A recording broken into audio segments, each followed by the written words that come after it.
Hello, friends, and welcome back. This summer has been particularly eventful, hasn't it? Oh, yeah. I feel like we've been hardly home. And partly there was two events where Janelle and I spoke for. They're, how would you call them, either family camps or family conferences. And we have not done a lot of speaking together. Never. Up to this I mean, point. hardly. Like, there was maybe one small thing we did last year, and that was like... However, we have done ministry together for over a decade, like a long time.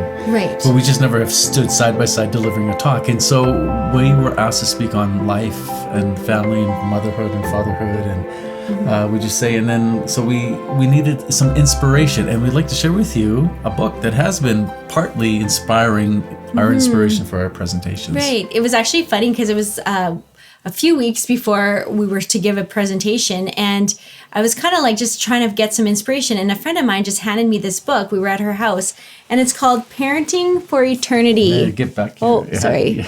By Conor Gallagher from Tan Publications. And I have to say, she lent it to us, and it was incredible. I couldn't believe what I was reading on these pages. And so we got our own copy so that I can actually write in it. And it really was kind of foundational for a lot of the presentations that we gave. Mm-hmm. So do you want to share some of the things? Sure. That your attention? A few things were like just teaching your children about death, about hell, like how they need to know about these things because they're real and it's a potential, right? So we need to know the truth. We can't shy away from it. But then also teaching about heaven. And, as parents, our goal is to get our children to heaven. And yeah, that sounds like a beautiful idea, but there's actually work and deliberate effort that needs to be put into parenting in order to get our children to heaven. I think one of his points in one of the chapters is that of course we want our children to heaven. That's a nice thing to say. Mm-hmm. Who would say, no, I don't want my children going to heaven? So we can all fundamentally agree on that principle. We want to get our children to heaven. But here's the thing. I think very few people are willing to put in the work to do that. Right. So it's a nice thing to say, but to actually want salvation, yes, it's a free gift to us from God. It comes to us by grace, but we have to cooperate with that grace. And then we have to help our children be disposed to this grace.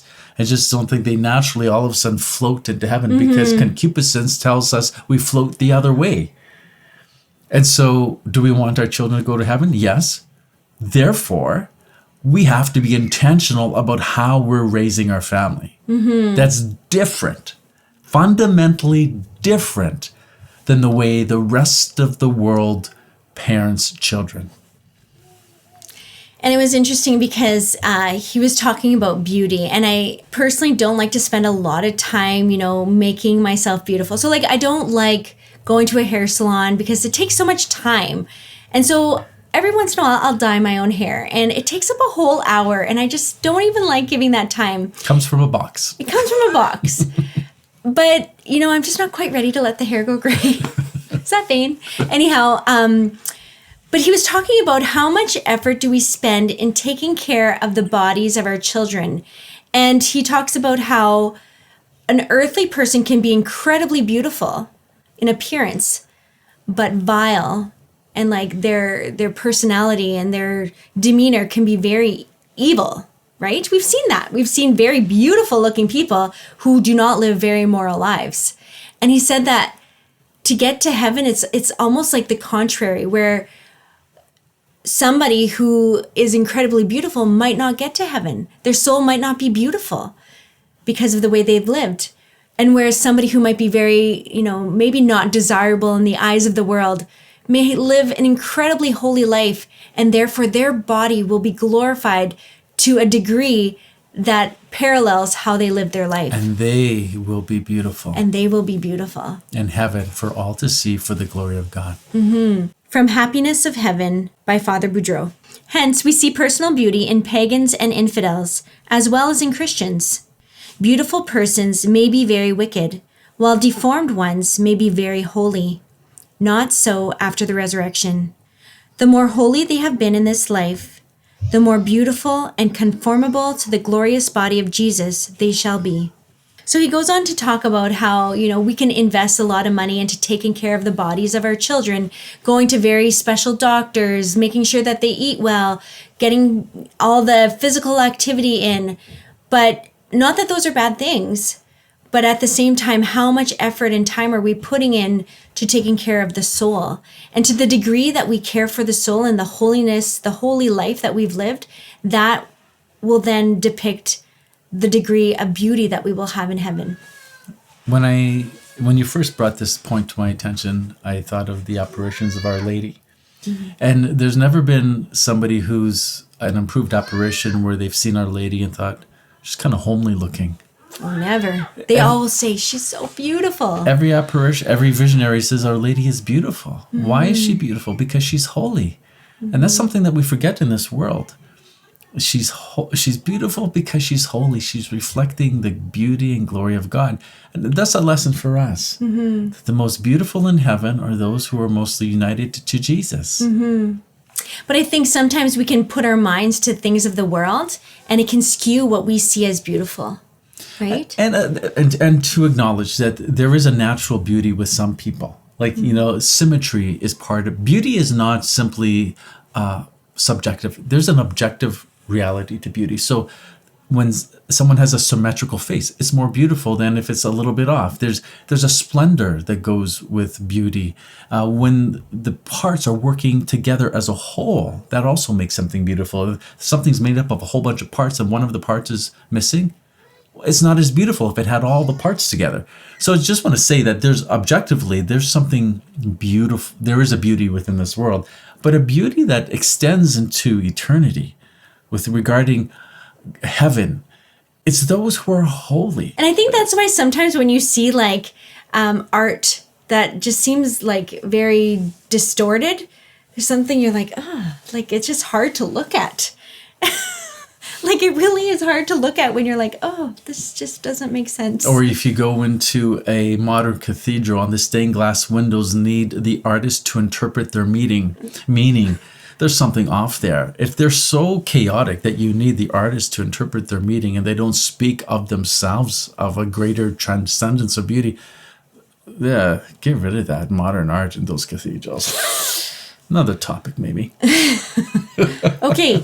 Anyhow, so this book has been very helpful, and we haven't even gotten halfway. I've been mulling over this book pretty much all summer, and I actually restarted it. And again, I'm just relearning, yes, this is what my purpose is as a mother, as a Catholic mother, is to get these children to heaven. Nothing else. Don't let ourselves get distracted by all the other things going on. But to get our kids to heaven, that is it. And also, not just to slide into heaven, but to be great and holy saints. Because it says in here, I got to read this part. This is important. If your child is barely saved from hell, his or her glorified body will be far less glorious, less able to enjoy the pleasures of paradise than someone who led a devout and pious life. You, Dad and Mom, should spend far greater effort tending to your little one's future glorified body than his temporal body, which is nothing but black coal compared to the diamond that awaits the soul. So I think that we should not just settle for being barely saved. Mm-hmm. That's a real injustice towards God. It's just a squeak in. We should want to, like Our Lady, magnify the Lord. Let our soul magnify the Lord. We should want this for ourselves, but we should want this for our children. And so is it our goal just to get our children barely saved? Or do we realize that we have the opportunity to raise great saints? Mm. This is what God deserves, first off. And this is according to the dignity of the person that we are raising, who's been placed in our care. They ought to magnify the Lord in all things. They ought to do that. That's a free life where their passions are mastered, where their intellect is conformed to the truth. This is the duty of parents. I know that one of the concerns that parents can have is that we feel completely unqualified for this job. But the truth is that God has given us every grace that we need in order to raise saints for heaven. In our talk that we gave, I can't remember which presentation it was, but it was sometimes you look in your heart and it just feels all splintered, broken up. Mm. You don't feel very adequate as a faithful Catholic, but even more so as a good dad or a good mom. I know I feel that way. You look at, I'm splintered, I'm impatient, I'm sometimes not as kind as I want to be, I'm not as prayerful as I want to be. I react out of pride or anger. And so the thought that came to me was that God takes the splinters of our life. And what do we need when we want to build a fire? I just made one for the kids outside 2 nights ago. You take all the splinters of the wood, make a little teepee, and you light it, and then all of a sudden a big blaze comes forth. God, by his grace, takes the splinters of our life and our hearts and then breathes into us the Holy Spirit and ignites this fire of love. If you feel like you're all splintered up, that's the kind of person that God is looking for, to fan into flame a great love of the heart, to pass on to our children. So we don't need to be perfect. I mean, there's an old saying, God doesn't call the qualified, he qualifies the called. He also he's in the business of taking the ordinary and doing extraordinary things, or taking splinters and making a great fire of love. So let's fan that flame. So are we done? We're done. Okay, so thanks for watching. Please comment below. Share with us what stood out to you and why. If you want to get these videos by email, head over to kenandjanelle.com, and then you'll see our smiley face in your inbox every Hopefully Wednesday. smiley. Hopefully we'll keep on smiling. But anyways, hope you're smiling. Thanks for watching. It helps. Just put a smile and tell your face that you're happy. It increases the face value. That's what my dad says.